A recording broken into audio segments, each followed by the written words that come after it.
புரிந்து கொள்ளணும். மனிதனுடைய குறைவு ஸ்தோத்திரம் என்ன என்று சொல்லி பார்த்தோம். எல்லாத்தையும் ஆதாயப்படுத்தினாலும் கடைசியில் அவனுடைய மேன்மை என்னதான்?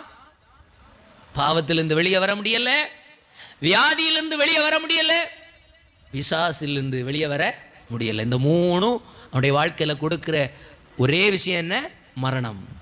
பாவத்தில் மரித்திருக்கிறோம், வியாதியில் மரித்திருக்கிறோம், பிசாசில் மரித்திருக்கிறோம். அதனால தான் பவுல் அப்போஸ்தலன் சொல்லுகிறான், நல்லது செய்யணும்னு விரும்புகிறேன், தேவனுக்கு பிரியமா இருக்கணும்னு விரும்புகிறேன், தேவனுக்கு வாஞ்சையா ஓடணும்னு விரும்புகிறேன், ஆனால் நானோ அதுக்கு நேர் எதிரடையான காரியத்தை செய்கிறேன். காரணம் என்னன்னா, நான் அல்ல, எனக்குள்ளே வாசம் பண்ணி இருக்கிற பாவம் என்ன அப்படிதான் நடத்துது. அல்லேலூயா. எனக்குள்ள எனக்கு ஒரு பகை இருக்கிறத பார்க்கிறேன், எனக்கு ஒரு முள், எனக்கு எதிராகவே எனக்குள்ள ஒன்று இருக்கிறத நான் பார்க்கிறேன். யார் என்னை இந்த பாவ சரீரத்திலிருந்து விடுவிக்க கூடும் என்று சொல்லி கதறுகிறார். அல்லேலூயா. இன்றைய சபைகள் ஊழியங்கள் இன்றைக்கு எப்படி போகிறது?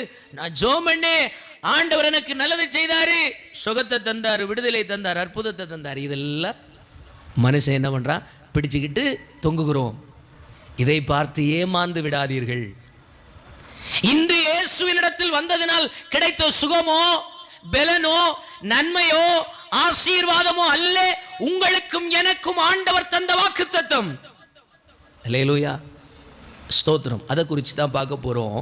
மனிதனுடைய குறைவு மரணம் என்று தெளிவாய் வேதம் சொல்லுகிறது. 1 கொரிந்தியரின் புஸ்தகம் 15வது அதிகாரம் 20வது வசனமும் அப்படியே 23வது வசனத்தையும் வாசித்து பார்ப்பீர்கள் என்று சொன்னால் அங்கே நாம் பார்க்க முடியும். வாசிக்கலாம். 1 கொரிந்தியரின் புஸ்தகம் 15வது அதிகாரம் அதனுடைய 20வது வசனமும் 23வது வசனம் வாசிக்கலாம்.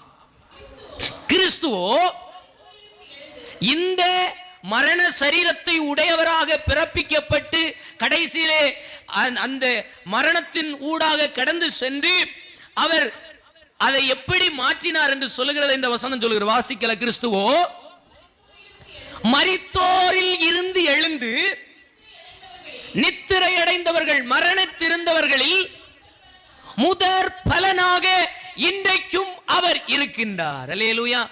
23 வாசிக்கலாம். அவன் தன் வரிசையிலே உயிர்ப்பிக்கப்படுவான், முதற் பலனானவர் இயேசு கிறிஸ்துவே. போதும். அல்லேலூயா.